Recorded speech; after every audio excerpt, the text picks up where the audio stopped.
3 जनवरी 2026 Caribbean sea के बीचों बीच देर रात समंदर के ऊपर अमेरिकन वॉरशिप्स अपनी तय पोजीशंस पर तैनात थे, जिन पर फाइटर जेट्स, हेलीकॉप्टर्स और आर्म ड्रोन्स बस एक ऑर्डर के इंतजार में तैयार बैठे थे। उसी समय वेनेजुएला की राजधानी कैराकस अपनी रोजमर्रा की जिंदगी में डूबी हुई थी। किसी को अंदाजा नहीं था कि अगले कुछ मिनटों में यहाँ कुछ बहुत बड़ा होने वाला है। रात करीब 2 बजे अचानक कैराकस की पूरी बिजली गुल हो जाती है और पूरा शहर एक साथ अंधेरे में डूब जाता है। इसी ब्लैकआउट के बीच अमेरिकन इलेक्ट्रॉनिक वॉरफेयर की वजह से वेनेजुएलियन एयर डिफेंस रेडार्स काम करना बंद कर देते हैं। गहरी नींद में सो रहे वेनेजुएला के लोगों को आसमान में तेज धमाकों की आवाज सुनाई देती है और पूरे शहर में अचानक एयर रेड सायरन्स गूंज उठते हैं। लेकिन इससे पहले कि लोग कुछ समझ पाते, यूएस एयरफोर्स के 150 से ज्यादा एयरक्राफ्ट और ड्रोन्स बिना रुकावट वेनेजुएला के एयर स्पेस में दाखिल हो जाते हैं। इसके बाद यूएस डेल्टा फोर्स के जवान हेलीकॉप्टर से कैराकस में मौजूद वेनेजुएलियन प्रेसिडेंट निकोलस मादुरो के heavily fortified military complex Fuerte Tiuna की छत पर उतर जाते हैं। ये सब कुछ इतनी तेजी से होता है कि मादुरो की सुरक्षा में तैनात फोर्सेस को संभलने तक का मौका ही नहीं मिलता। इसलिए हड़बड़ी में वो ऊपर मंडरा रहे हेलीकॉप्टर्स पर अंधाधुंध फायरिंग शुरू कर देते हैं। लेकिन तब तक डेल्टा फोर्सेस के कई जवान एक के बाद एक कई दरवाजे तोड़ते हुए कंपाउंड के अंदर घुस चुके थे। कंपाउंड के अंदर एक कमरे में निकोलस मादुरो और उनकी वाइफ सिलिया फ्लोरेस चैन से सो रहे थे। लेकिन तभी धमाकों की आवाज से उनकी भी नींद टूट जाती है।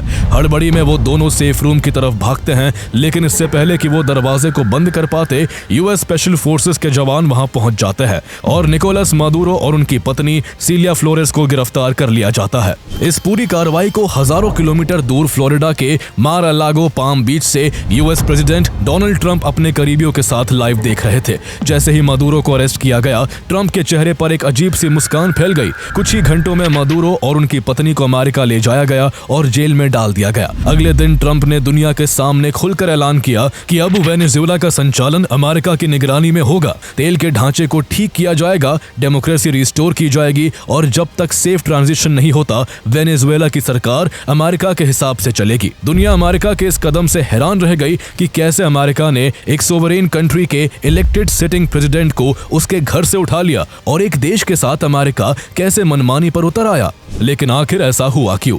आखिर अमेरिका और वेनेजुएला जो कभी करीबी एलाइज थे, आज इस कदर दुश्मन कैसे बन गए? आखिर क्यों एक सिटिंग प्रेसिडेंट को उनके ही घर से उठाकर ले जाया गया? अमेरिका वेनेजुएला पर कब्जा करके क्यों वर्ल्ड पीस को बड़े खतरे में डाल रहा है? क्या ये सिर्फ ऑयल की लड़ाई है या इसके पीछे पावर, कंट्रोल और जियोपॉलिटिक्स का कहीं ज्यादा गहरा खेल छुपा हुआ है? A call between Donald Trump and Venezuela's president reportedly ended with the US president issuing a blunt ultimatum.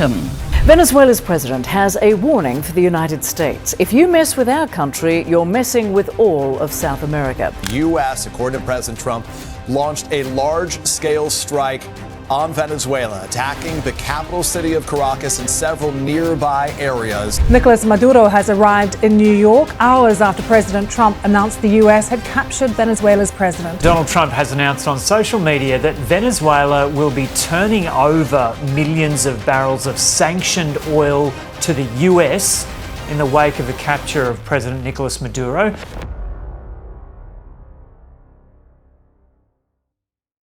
Venezuela की कहानी 1498 से शुरू होती है, जब क्रिस्टोफर कोलंबस ने पहली बार यहाँ की धरती पर कदम रखा था। इसके कुछ सालों बाद वेनेजुएला स्पेनिश एम्पायर के कब्जे में आ गया, जहाँ उन्होंने करीब 300 साल तक राज किया। लेकिन दुनिया ने वेनेजुएला को असल मायने में तब जाना जब 19वीं सदी की शुरुआत में यहाँ से साउथ अमेरिका की आजादी की सबसे बड़ी लहर उठी। इस क्रांति के नायक साइमन बोलिवर थे, जिन्हें यहाँ आज भी लिबरेटर के रूप में पूजा जाता है। साल 1811 में वेनेजुएला ने अपनी आजादी का ऐलान किया और करीब 10 साल बाद वो स्पेनिश एम्पायर से आजाद भी हो गया। इसके बाद ग्रैंड कोलंबिया नाम से एक फेडरेशन बना, जिसमें आज के वेनेजुएला, कोलंबिया, इक्वाडोर और पनामा भी शामिल थे। लेकिन 1830 में साइमन बोलिवर की मौत के साथ ही ये फेडरेशन टूट गया और वेनेजुएला एक सोवरेन नेशन के रूप में दुनिया के नक्शे पर उभरा। इसके बाद 1830 से लेकर 1900 के शुरुआती दशक तक वेनेजुएला का इतिहास सैन्य तानाशाहों के बीच सत्ता की छीना झपटी का रहा। उस समय देश की पूरी इकोनॉमी एग्रीकल्चर पर टिकी थी और समाज में बड़े जमींदारों का बोलबाला था। लेकिन पॉलिटिकल इंस्टेबिलिटी के चलते यहाँ दर्जनों बार तख्ता पलट और सिविल वॉर हुए। इन सब के चलते 19वीं सेंचुरी के आखिर तक वेनेजुएला इंटरनेशनल डेट में इतनी बुरी तरह फंस चुका था कि यूरोपियन कंट्रीज ने कर्ज वसूलने के लिए उसके पोर्ट्स को घेर लिया। इसके जवाब में अमेरिका ने मॉनरो डॉक्ट्रिन के तहत दखल दिया और यूरोपियन सेनाओं को पीछे हटने पर मजबूर किया, और यही से उसने लैटिन अमेरिका में खुद को सिक्योरिटी गार्डियन की तरह पेश करना शुरू किया। इसी अमेरिकी दबाव के माहौल में वेनेजुएला एक ऐसे मोड़ पर पहुंचा जिसने देश की किस्मत को हमेशा के लिए बदल दिया।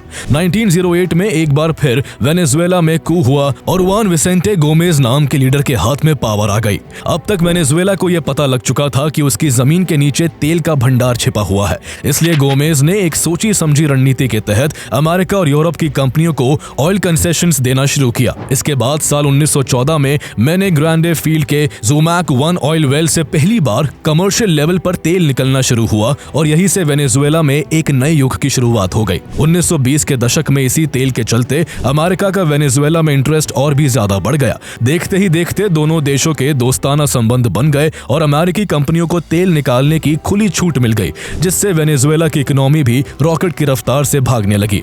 वेनेजुएला ने वर्ल्ड वॉर 2 के दौरान एलाइड नेशंस को भर भर के ऑयल सप्लाई किया और इसी ऑयल के बदौलत वेनेजुएला 1950s में वर्ल्ड की 4th वेल्दिएस्ट कंट्री बन गया। इसी वक्त तक वेनेजुएला की कैपिटल कैराकस चकाचौंध भरी ऊंची इमारतों, लग्जरी गाड़ियों और मॉडर्न इंफ्रास्ट्रक्चर से लैस इतनी आलीशान हो चुकी थी कि उसे साउथ अमेरिका का पेरिस तक कहा जाने लगा। मगर इस रईसी के पीछे एक बहुत बड़ा इकोनॉमिक थ्रेट छिपा था, जिसे इकोनॉमिस्ट डच डिजीज कहते हैं। दरअसल तब तक वेनेजुएला की इकोनॉमी लगभग पूरी तरह ऑयल एक्सपोर्ट पर टिक चुकी थी। चूंकि उस दौरान इंटरनेशनल मार्केट में क्रूड ऑयल की कीमतें ऊंची थी, इसलिए ऑयल एक्सपोर्ट करने की वजह से वेनेजुएला में फॉरेन करेंसी की बाढ़ सी आ गई और वेनेजुएलियन करेंसी बोलीवर आर्टिफिशियल तरीके से मजबूत हो गई। मजबूत करेंसी का सीधा असर ये हुआ कि विदेशों से सामान इंपोर्ट करना बेहद सस्ता हो गया, जबकि देश के अंदर मैन्युफैक्चरिंग करना और एग्रीकल्चर चलाना कंपैरेटिवली महंगा पड़ने लगा। इसका नतीजा ये हुआ कि वेनेजुएला धीरे धीरे अपनी जरूरत की लगभग हर चीज, खाने का अनाज, दवाइयां, मशीनें, सब कुछ इंपोर्ट करने लगा और उसका भुगतान सिर्फ ऑयल बेचकर करता रहा। इस तरह वेनेजुएला एक रेंटियर स्टेट बन गया, जिसकी 95% एक्सपोर्ट अर्निंग सिर्फ ऑयल से होती थी। जब तक इंटरनेशनल मार्केट में क्रूड ऑयल की कीमतें ऊंची रही, ये सिस्टम चलता रहा, लेकिन इसने देश के बुनियादी ढांचे और मैन्युफैक्चरिंग सेक्टर को अंदर से पूरी तरह खोखला कर दिया। वेनेजुएलियन गवर्नमेंट्स ने नई इंडस्ट्रीज, फैक्ट्रीज या डाइवर्सिफाइड इकोनॉमी बनाने पर ध्यान ही नहीं दिया। इस इकोनॉमिक इनइक्वालिटी के चलते समाज में 2 वर्ग पैदा हो गए थे। एक तरफ वो मुट्ठी भर रसूखदार लोग थे जो ऑयल कॉन्ट्रैक्ट्स और इंपोर्ट लाइसेंसेस के जरिए अरबपति बन रहे थे, और दूसरी तरफ वो बहुत बड़ा गरीब तबका था जो महंगाई और बेरोजगारी की मार झेल रहा था। जनता के मन में ये कड़वाहट घर कर गई थी कि उनके पैरों के नीचे मौजूद तेल की दौलत सिर्फ चंद लोगों की तिजोरियों में जा रही है। यही से क्रांतिकारी फौजी ह्यूगो चावेज का उदय हुआ, जिसके भाषण लोगों को काफी ज्यादा प्रभावित करते थे और जो अमेरिका को अपना सबसे बड़ा दुश्मन मानता था। 1998 में जब ह्यूगो चावेज डेमोक्रेटिक प्रोसेस के जरिए प्रेसिडेंट बने तो उन्होंने ये ऐलान कर दिया कि वेनेजुएला अब अमेरिका के इशारे पर नहीं चलेगा। उन्होंने बोलिवेरियन रेवोल्यूशन का नारा दिया और कहा कि अब तेल की कमाई की मालिक कोई प्राइवेट कंपनी नहीं, बल्कि वेनेजुएला की गरीब जनता होगी।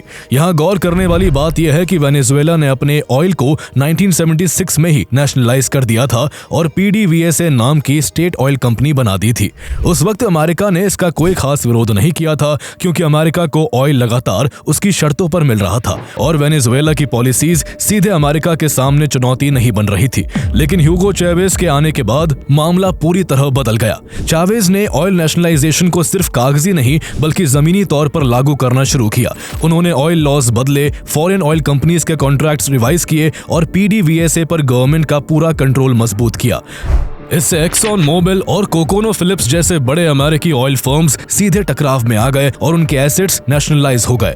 इसके साथ ही चावेज ने US फ्रेंडली पॉलिसीज छोड़ दी और रशिया, चाइना और ईरान जैसे देशों के साथ क्लोजर टाइज बनाने शुरू कर दिए। इन सब चीजों से अमेरिका को दिक्कत होने लगी, क्योंकि अब मामला सिर्फ तेल का नहीं था बल्कि US इन्फ्लुएंस के खत्म होने का था। इसलिए अमेरिका ने 2002 में चावेज के खिलाफ एक वायलेंट मिलिट्री कू करवाने की कोशिश की, लेकिन किसी तरह चावेज ने अपनी सरकार को गिरने से बचा लिया। इसके बाद ह्यूगो चैवेज की नफरत अमेरिका के लिए इस कदर बढ़ गई कि उन्होंने यूनाइटेड नेशंस में जाकर यूएस प्रेसिडेंट जॉर्ज बुश को डेविल तक कह दिया। ये सब कुछ अमेरिका को चुभ रहा था, लेकिन उसने तुरंत कोई एक्शन नहीं लिया और वेनेजुएला को सबक सिखाने के लिए सही मौके का इंतजार करने लगा। इस बीच 2013 में ह्यूगो चैवेज की कैंसर की वजह से मौत हो गई और उनके बाद सत्ता निकोलस मादुरो के पास आ गई। निकोलस मादुरो चावेज को अपना पॉलिटिकल गुरु मानते थे। मादुरो ने अपने करियर की शुरुआत एक बस ड्राइवर और ट्रेड यूनियन लीडर के तौर पर की थी। 1990 के दशक से ही वो चावेज के साथ कंधे से कंधा मिलाकर चल रहे थे। चावेज ने उनकी वफादारी का इनाम उन्हें देश के फॉरेन मिनिस्टर और वाइस प्रेसिडेंट जैसे अहम पदों पर बिठा कर दिया। इतना ही नहीं, दिसंबर 2012 में अपनी मौत से ठीक पहले कैंसर से जूझ रहे चावेज ने देश के नाम अपने आखिरी टेलीविजन एड्रेस में ऑफिशियली मादुरो को अपना सक्सेसर घोषित किया और जनता से अपील की कि उनके न रहने पर मादुरो को ही चुना जाए। इसलिए चावेज की मौत के बाद अप्रैल 2013 में हुए चुनाव में मादुरो को जीत मिल गई और वो वेनेजुएला के नए राष्ट्रपति बन गए। इसके बाद मादुरो ने भी चावेज की तरह एंटी अमेरिका पॉलिसीज को एग्रेसिवली अपनाना शुरू कर दिया। लेकिन मादुरो के सामने दिक्कत तब शुरू होने लगी जब इसी दौरान ग्लोबल मार्केट में तेल की कीमतें तेजी से गिरने लगी और वेनेजुएला की इकोनॉमी, जो लगभग पूरी तरह तेल के ऊंचे दामों पर टिकी हुई थी, अंदर से चरमराने लगी। सरकार के पास खर्च चलाने के लिए पैसे कम पड़ने लगे। सत्ता पर खतरा महसूस होते ही मादुरो ने और ज्यादा तानाशाही रवैया और एंटी अमेरिका रुख अपनाया। इसके जवाब में अमेरिका ने वेनेजुएला पर कड़े इकोनॉमिक सैंक्शंस लगाने शुरू कर दिए, जिनका सबसे बड़ा असर ऑयल एक्सपोर्ट्स और फॉरेन ट्रांजैक्शंस पर पड़ा। सैंक्शंस के बाद देश में डॉलर की भारी कमी हो गई, जिससे जरूरी सामान इंपोर्ट करना मुश्किल हो गया। चूंकि देश में एग्रीकल्चर और फैक्ट्रीज पहले ही बर्बाद की जा चुकी थी, इसलिए डोमेस्टिक प्रोडक्शन भी लगभग न के बराबर था। इसका नतीजा ये हुआ कि बिना किसी युद्ध के ही पूरे मुल्क में हाहाकार मच गया। 2017 तक हालात इतने बदतर हो गए कि इस देश की एक बड़ी आबादी को 2 वक्त का खाना मिलना मुश्किल हो गया। इस संकट से निपटने के लिए सरकार ने बिना सोचे समझे अंधाधुंध नोट छापने शुरू कर दिए, लेकिन इससे हालात और बिगड़ गए। पूरे देश में हाइपर इन्फ्लेशन का ऐसा तांडव शुरू हुआ कि 2018 में इन्फ्लेशन रेट 17 लाख % तक पहुंच गया। देश की करेंसी की वैल्यू कागज के टुकड़े के बराबर रह गई और जीडीपी में 75% की भारी गिरावट आ गई। इतने खराब हालात में देश की बड़ी आबादी माइग्रेशन करने को मजबूर हो गई। लेकिन इतनी तबाही के बाद भी मादुरो की सरकार गिरी नहीं, क्योंकि मादुरो ने बगावत को रोकने के लिए सेना के टॉप अधिकारियों को अपनी मुट्ठी में कर लिया था। फूड सप्लाईज, पोर्ट्स और बड़े कारोबार मिलिट्री के हाथों में चले गए। इस तरह जहां आम जनता दाने दाने को तरस रही थी, वहीं मिलिट्री और सत्ता के करीबी लोग देश को लूटकर मादुरो की कुर्सी को मजबूती से थामे हुए थे। इसके बाद 2024 में होने वाले प्रेसिडेंशियल इलेक्शंस निकोलस मादुरो के लिए सबसे बड़ा इम्तिहान बन गया, क्योंकि हर तरफ से उनकी हार के संकेत मिल रहे थे। दूसरी तरफ मारिया कॉर्निया मचाडो की लीडरशिप में ऑपोजिशन की ताकत लगातार किसी तूफान की तरह बढ़ रही थी। इसलिए सत्ता बचाने के लिए मादुरो ने मचाडो पर चुनाव लड़ने का बैन लगाकर उन्हें रेस से ही बाहर कर दिया। जुलाई 2024 में इलेक्शंस के बाद बिना किसी क्रेडिबल इंडिपेंडेंट वेरिफिकेशन के मादुरो ने अपनी जीत का ऐलान कर दिया, जबकि विपक्ष और कई इंटरनेशनल ऑब्जर्वर्स ने नतीजों को मैनिपुलेटेड बताया। इसके बाद देश भर में प्रोटेस्ट और अनरेस्ट भड़क उठे और वेनेजुएला एक गहरे राजनीतिक संकट में फंस गया। उसी साल 2024 में यूएस प्रेसिडेंशियल इलेक्शंस भी हुए और इस दौरान डोनाल्ड ट्रंप ने खुद को एक ऐसे नेता के रूप में पेश किया जो दुनिया को बड़े युद्धों से बचा सकता है। उन्होंने रशिया यूक्रेन, इजराइल पैलेस्टीन और ईरान जैसे कॉन्फ्लिक्ट्स को कूटनीति से खत्म करने के बड़े बड़े वादे किए, लेकिन सत्ता में आने के बाद उनका रुख बदल गया और शांति का ढिंडोरा पीटने वाले डोनाल्ड ट्रंप ने दुनिया को कई मोर्चों पर कॉन्फ्लिक्ट्स में ढकेल दिया। उन्होंने वेनेजुएला के इंटरनल कॉन्फ्लिक्ट्स का फायदा उठाने के लिए इस बार वेनेजुएला और निकोलस मादुरो के प्रति भी सख्त रुख अपनाया। वो वेनेजुएला के तेल के विशाल भंडार को कब्जाने के लिए बार बार ये कहने लगे कि वेनेजुएला ने अमेरिका के तेल को चुराया है और अब समय आ गया है कि अमेरिका कोई बड़ा कदम उठाए। लेकिन तेल के नाम पर वो कभी वेनेजुएला पर हमला नहीं कर सकते थे, क्योंकि इससे दुनिया भर में अमेरिका की किरकिरी होती। इसलिए उन्होंने वेनेजुएलियन प्रेसिडेंट निकोलस मादुरो पर अमेरिका में ड्रग स्मगल कराने के आरोप लगाए और मादुरो के ऊपर $50 मिलियन का इनाम भी रख दिया।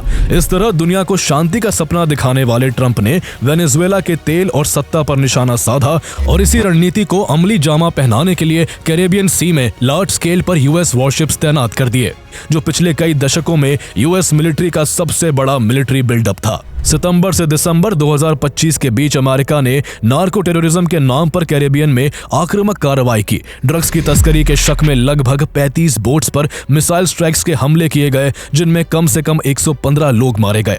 इनमें कई वेनेजुएलियन बोट्स भी शामिल थी। दिसंबर 2025 में अमेरिका ने वेनेजुएला के एक रिमोट डॉक पर डायरेक्ट ड्रोन स्ट्राइक किया। अमेरिका का दावा था कि ये डॉक ड्रग कार्टेल्स और इलीगल ऑयल स्मगलिंग का हब था। इसके बाद यूएस ने ड्रग कार्टेल्स को अनलॉफुल कॉम्बैटेंट्स घोषित कर दिया, यानी अब उनके खिलाफ बिना युद्ध घोषित किए मिसाइल और ड्रोन स्ट्राइक्स को कानूनी जामा मिल गया।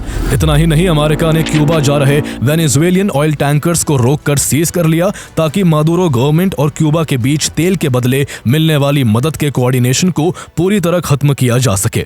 लेकिन इसके बावजूद वेनेजुएला ने कोई बड़ा जवाब नहीं दिया, क्योंकि उसकी मिलिट्री वीक थी, इकोनॉमिक कोलैप्स थी और खुली टक्कर का मतलब मादुरो के शासन का अंत हो सकता था। जहां एक तरफ अमेरिका बाहर से ये सब एक्शन ले रहा था, तो वही अमेरिका पर्दे के पीछे मादुरो को वेनेजुएला की सत्ता से हटाने की भी पूरी बिसात बिछा चुका था। अगस्त 2025 में अमेरिकन इंटेलिजेंस एजेंसी CIA ने इस मिशन की रूपरेखा तय की और वेनेजुएला के भीतर अपने सीक्रेट एजेंट्स को तैनात कर दिया। इस टीम का मकसद वेनेजुएलियन प्रेसिडेंट निकोलस मादुरो के पैटर्न ऑफ लाइफ को डिकोड करना था। CIA को सब कुछ जानना था कि मादुरो किस वक्त कहां होते हैं, वो किस पर भरोसा करते हैं, नाश्ते में क्या खाते हैं, तनाव के समय उनका व्यवहार कैसा होता है और यहां तक कि उनके पालतू जानवर कौन से हैं। महीनों तक अमेरिकी जासूसों ने मादुरो की हर हरकत, हर आदत, हर रूटीन को बारीकी से ऑब्जर्व किया। जहां अमेरिकी एजेंसीज पूरी ताकत के साथ इंफॉर्मेशन निकालने में जुटी हुई थी, तो वही मादुरो भी खुद को बचाने के लिए बहुत सतर्क थे। वो अपनी सोने की जगह हर रात बदलते थे और कैराकस में कम से कम 6 से 8 अलग अलग सेफ हाउसेस का इस्तेमाल करते थे। यहाँ तक कि ज्यादा सेफ्टी के लिए उन्होंने अपनी सुरक्षा की कमान क्यूबन काउंटर इंटेलिजेंस और स्पेशली ट्रेन्ड बॉडीगार्ड्स को सौंप दी थी। उनके सिक्योरिटी सर्किल में मौजूद किसी भी वेनेजुएलियन अधिकारी को मोबाइल फोन रखने तक की इजाजत नहीं थी, ताकि कोई भी सिग्नल अमेरिकी सैटेलाइट्स द्वारा ट्रैक ना किया जा सके। लेकिन अमेरिका की तैयारी इन सभी सुरक्षा उपायों से कई कदम आगे थी। CIA ने वेनेजुएला के भीतर स्पाई ड्रोन्स का एक जाल बिछा रखा था, जो इतने सटीक थे कि वो रडार की नजर में आए बिना रात के अंधेरे में मादुरो के कंपाउंड की निगरानी कर सकते थे। CIA को इस मिशन की सबसे बड़ी कामयाबी तब मिली जब CIA किसी तरह मादुरो के एक बेहद करीबी इंसान को अपना इनसाइडर बनाने में सफल हो गई। अब अमेरिका के हाथ सबसे बड़ा हथियार लग चुका था, जो वो जानकारी दे सकता था जो दुनिया का कोई भी कैमरा या सैटेलाइट नहीं दे सकता था। इसी इनसाइडर ने मादुरो के पैनिक रूम के दरवाजों की मोटाई, सुरक्षा गार्ड्स की शिफ्ट बदलने का समय और यहाँ तक कि मादुरो के मानसिक तनाव की रियल टाइम अपडेट्स CIA तक पहुंचाई। इस बीच अमेरिका के एलीट ट्रूप्स ने केंटकी में मादुरो के कैराकस सेफ हाउस के जैसा एक बिल्कुल सटीक और फुल साइज रेप्लिका तैयार किया। कमांडोज ने हफ्तों तक उसी नकली इमारत के भीतर घुसने के रास्तों, गलियारों और एग्जिट पॉइंट्स पर रिहर्सल्स की, ताकि जब असली हमला हो तो वो बिना किसी चूक के काम कर सके। अब मादुरो से जुड़ी हर अपडेट अमेरिकी एजेंसीज के हाथ लग चुकी थी और ऑपरेशन की तैयारियां भी पूरी हो चुकी थी। अमेरिका जब चाहता अपने मंसूबों को अंजाम दे सकता था। लेकिन ऑपरेशन से पहले नवंबर 2025 में ट्रंप ने आखिरी बार डिप्लोमेसी का कार्ड खेलने की कोशिश की। ट्रंप ने सीधे मादुरो को फोन किया और एक क्लियर अल्टीमेटम दिया, या तो सत्ता छोड़ो या फिर अंजाम भुगतने के लिए तैयार रहो। लेकिन इसके बाद भी मादुरो ने अपनी कुर्सी नहीं छोड़ी, यहाँ तक कि उन्होंने कुछ हफ्ते पहले अमेरिका को खुली चुनौती भी दी थी, come get me, I will wait here. इसके बाद डोनाल्ड ट्रंप ने उन्हें जबरन गद्दी से हटाने का फैसला कर लिया और यहीं से वो ऑपरेशन शुरू हुआ, जिसे ऑपरेशन एब्सोल्यूट रिजॉल्व के नाम से जाना गया। यूं तो इस ऑपरेशन को 25 दिसंबर 2025 यानी क्रिसमस के दिन ही ट्रंप की तरफ से फाइनल अप्रूवल मिल चुका था, लेकिन इस दौरान कैरेबियन रीजन में खराब मौसम और लो विजिबिलिटी की वजह से ऑपरेशन टीम को कुछ दिन और इंतजार करना पड़ा। अमेरिकी सेना का प्लान एकदम साफ था। रात के अंधेरे में यूएस के फाइटर जेट्स वेनेजुएला में एंटर करेंगे। उसी बीच वेनेजुएला की राजधानी कैराकस के पावर ग्रिड और कम्युनिकेशन नेटवर्क्स पर एक कोऑर्डिनेटेड साइबर अटैक किया जाएगा, ताकि पूरा शहर अंधेरे में चला जाए। इसके बाद Russian S-300 air defence system को चकमा देकर रेडार पर आए बिना प्रिसाइज स्ट्राइक्स एग्जीक्यूट की जाएंगी। इस पूरे ऑपरेशन ऑपरेशन का प्राइमरी ऑब्जेक्टिव निकोलस मादुरो को जिंदा गिरफ्तार करना था। मादुरो को अरेस्ट करके समंदर में तैनात यूएस नेवी के असॉल्ट शिप यूएसएस आइवो जीमा तक लाया जाना था और फिर वहां से उन्हें अमेरिका लेकर आना था। आखिरकार 2 जनवरी 2026 की शाम ऑपरेशन टीम को पुख्ता खबर मिली कि निकोलस मादुरो इस वक्त कैराकस के सबसे सिक्योर मिलिट्री कंपाउंड फ्यूर्ते तियोना के भीतर अपने रेस्ट्रिक्टेड कंपाउंड में मौजूद है। अब मौसम भी साफ हो चुका था और मूवमेंट भी कंफर्म हो चुकी थी, इसलिए उसी वक्त ऑपरेशन एब्सोल्यूट रिजॉल्व को एक्टिवेट कर दिया जाता है। वेनेजुएलियन कोस्ट और कैरेबियन सी में तैनात US warships, fighter jets, drones, helicopters को फुल अलर्ट पर डाल दिया जाता है। जैसे ही रात गहरी होती है, यूएस साइबर कमांड और नेशनल सिक्योरिटी एजेंसी मिलकर वेनेजुएला के नेशनल पावर ग्रिड पर एक सोफिस्टिकेटेड साइबर अटैक्स करते हैं और कुछ ही मिनटों में कैराकस शहर घने अंधेरे में डूब जाता है। सड़कों की लाइटें बुझ जाती है, ट्रैफिक सिग्नल्स ठप हो जाते हैं और सबसे इंपॉर्टेंट बात यह थी कि मिलिट्री के कमांड एंड कंट्रोल नोड्स की बिजली भी कट जाती है। इसी के साथ ऑपरेशन का एरियल फेज शुरू हो जाता है। कैरेबियन सी, सेंट्रल अमेरिका और साउथ ईस्टर्न अमेरिका के 20 से ज्यादा मिलिट्री बेसिस से अलग अलग रोल्स के लिए 150 से ज्यादा यूएस एयरक्राफ्ट गर्जना करते हुए एक साथ उड़ान भरते हैं। इस फॉर्मेशन में इलेक्ट्रॉनिक वॉरफेयर के लिए EA-18G ग्राउलर्स, सर्विलेंस और बैटलफील्ड मैनेजमेंट के लिए E-2 हॉकाई एयरक्राफ्ट्स और बड़ी संख्या में रिमोटली पायलटेड आर्म ड्रोन्स शामिल थे। इनके साथ साथ F-22, F-18 और F-35 जैसे फाइटर जेट्स आसमान में सुरक्षा कवच बनाकर तैनात थे, जबकि B-1B और B-52 बॉम्बर्स भी किसी बड़े काउंटर अटैक को कुचलने के लिए स्टैंड बाय पर रखे गए थे। जैसे ही एयरक्राफ्ट्स अपने असाइंड कॉरिडोर्स और स्ट्राइक रेंज में पहुंचते हैं, तभी अगला फेज शुरू हो जाता है। कैराकस शहर पहले ही अंधेरे में डूबा हुआ था और तभी अमेरिका इलेक्ट्रॉनिक वॉरफेयर को फुल्ली एक्टिवेट कर देता है। EA-18G ग्राउलर एयरक्राफ्ट्स और स्पेस बेस्ड जामिंग के जरिए वेनेजुएला के एयर डिफेंस रेडार्स और सर्विलेंस सिस्टम्स को फॉल्स सिग्नल्स में उलझा दिया जाता है। Russian supplied S-300 missile defence systems का टारगेट डेटा करप्ट कर दिया जाता है। मिसाइल बैटरीज को रियल टारगेट्स दिखना ही बंद हो जाते हैं और रेडार्स प्रैक्टिकली ब्लाइंड हो जाते हैं। इस ब्लैकआउट और इलेक्ट्रॉनिक अटैक से वही माहौल बन चुका था जिसकी अमेरिकन फोर्सेस को जरूरत थी। एक ऐसा शहर जो अंधेरे में डूब चुका था, जहां रेडार की आंखें धुंधली थी और आसमान में क्या हो रहा है इसका अंदाजा लगाना नामुमकिन हो चुका था। अब एयर स्ट्राइक और ग्राउंड एक्शन का रास्ता पूरी तरह साफ था। इस पूरे मिशन की रीड यूएस आर्मी की डेल्टा फोर्स थी, जो नाइट स्टॉकर्स के MH-60M ब्लैक हॉक हेलीकॉप्टर्स में सवार होते हैं। ये हेलीकॉप्टर्स रेडार डिटेक्शन से बचने के लिए समंदर की लहरों से सिर्फ 100 फीट ऊपर उड़ रहे थे। जैसे ही यूएस एयरक्राफ्ट्स वेनेजुएला के एयर स्पेस में एंट्री लेते हैं, पहली प्रिसीजन स्ट्राइक फ्यूर्ते तियोना के रेडार सिस्टम्स और ला कार्लोता एयरफील्ड पर की जाती है, जिससे कैराकस के आसमान में आग के गोले और धुएं के बादल फैल जाते हैं। इससे पूरे शहर में एयर रेड सायरन्स बज उठते हैं, लेकिन किसी को समझ नहीं आ रहा था कि आखिर ये हुआ क्या है। अमेरिकन प्रिसीजन गाइडेड म्यूनिशंस और स्मॉलर डायमीटर बॉम्ब्स ने इस मिलिट्री टारगेट्स को इतनी सटीकता से नष्ट किया कि वेनेजुएला का मिसाइल डिफेंस सिस्टम पूरी तरह न्यूट्रलाइज हो जाता है। अब वेनेजुएला का आसमान साफ था, रेडार खामोश थे, कम्युनिकेशन टूटी हुई थी और मादुरो तक पहुंचने का रास्ता खुल चुका था। इसी मौके का फायदा उठाते हुए 3 जनवरी की रात करीब 2 बजे अमेरिकी हेलीकॉप्टर्स मादुरो के टारगेट कंपाउंड के ऊपर मंडराने लगते हैं। इस कंपाउंड का पूरा नक्शा CIA पहले ही तैयार कर चुकी थी।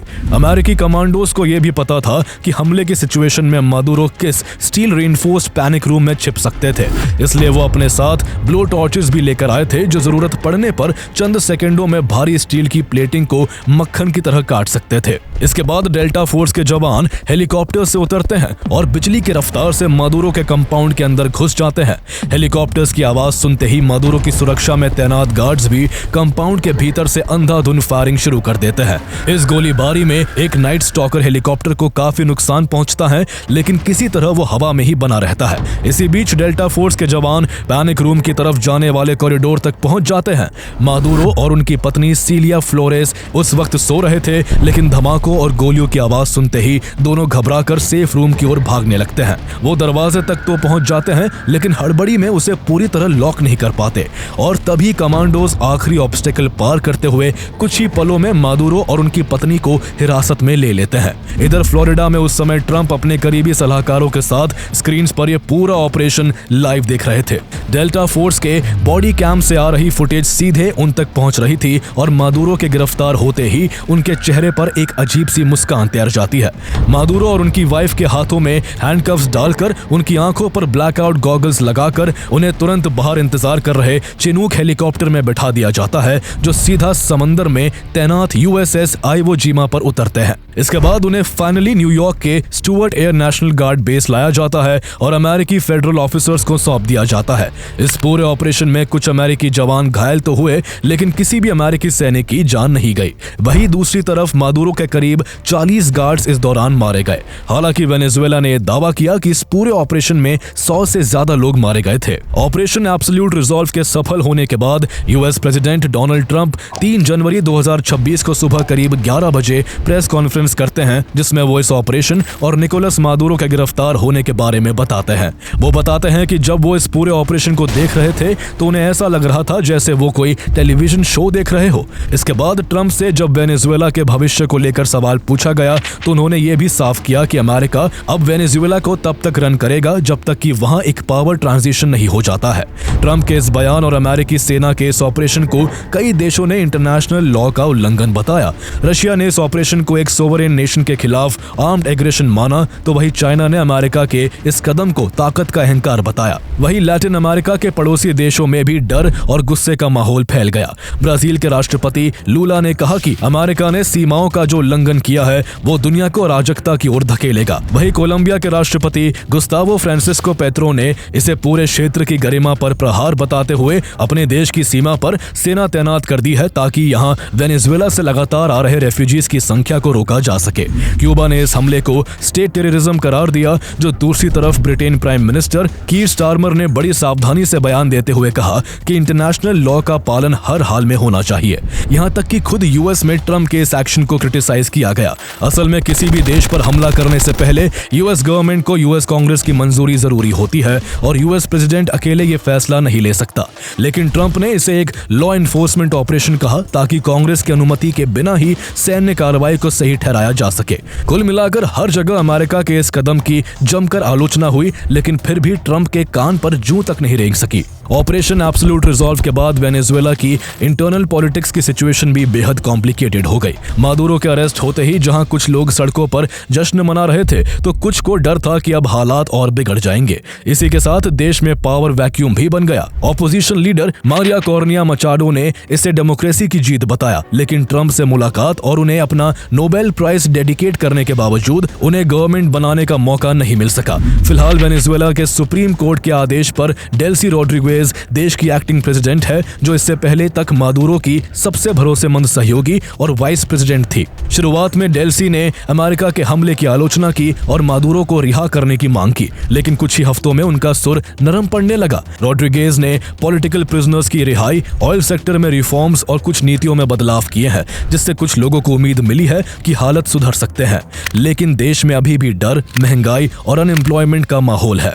इन सब के बीच अमेरिका वेनेजुएला में दखल देने की कोशिश में लगा हुआ है और किसी भी तरह उसके ऑयल पर अपना कंट्रोल चाहता है। जब ट्रंप 2025 में दूसरी बार यूएस प्रेसिडेंट बने थे तो वो दुनिया भर में शांति कायम करने की कस्में खा रहे थे, लेकिन हकीकत ये है कि उन्होंने दुनिया को और ज्यादा इंस्टेबिलिटी में धकेल दिया। जहां एक तरफ उन्होंने वेनेजुएला के प्रेसिडेंट को रातों रात गिरफ्तार करवा दिया, तो वहीं दूसरी तरफ उनकी हिपोक्रेसी ग्रीनलैंड को हड़पने की बातों में भी साफ दिखाई देती है। लेकिन अगर गौर से देखा जाए तो अमेरिका की विदेश नीति का ये डबल स्टैंडर्ड कोई नई बात नहीं है। ये उसी पुराने पैटर्न का हिस्सा है जिसमें उसकी रिजीम चेंज की नीति हमेशा अमेरिकन इंटरेस्ट फर्स्ट के इर्द गिर्द घूमती रही है। साल 2003 में इराक में सद्दाम हुसैन के साथ भी कुछ ऐसा ही हुआ था। पहले अमेरिका ने सद्दाम हुसैन का ईरान इराक वॉर के दौरान अपने फायदे के लिए इस्तेमाल किया और फिर अपना मतलब निकल जाने के बाद सद्दाम के पास वेपन्स ऑफ मास डिस्ट्रक्शन होने का झूठा दावा कर इराक पर इन्वेड कर दिया और अंत में सद्दाम को फांसी पर चढ़ा दिया।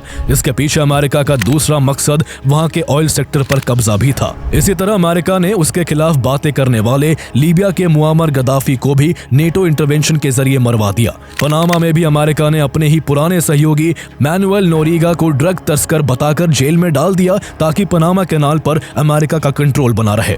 इसके अलावा वियतनाम में कम्युनिज्म रोकने के नाम पर लाखों सैनिकों के जरिए तबाही मचाने से लेकर वॉर ऑन टेरर के नाम पर अफगानिस्तान से अल कायदा और तालिबान को खदेड़ने और फिर से अफगानिस्तान को तालिबान के हवाले करने तक अमेरिका का पैटर्न हमेशा एक जैसा रहा है। आज वेनेजुएला में भी अमेरिका यही खौफनाक गेम खेल रहा है। यहाँ उसने सालों तक मारिया कोर्निया मचाडो को लोकतंत्र का चेहरा बताया, लेकिन मादुरो के पकड़े जाते ही ट्रंप ने मचाडो को दरकिनार कर दिया और अब वो डेल्सी रोड्रिगेज से भी डील करने को तैयार है। ये साफ दिखाता है कि अमेरिका के लिए डेमोक्रेसी सिर्फ एक दिखावा है और उसका असली मकसद सिर्फ उसके खुद के इंटरेस्ट है।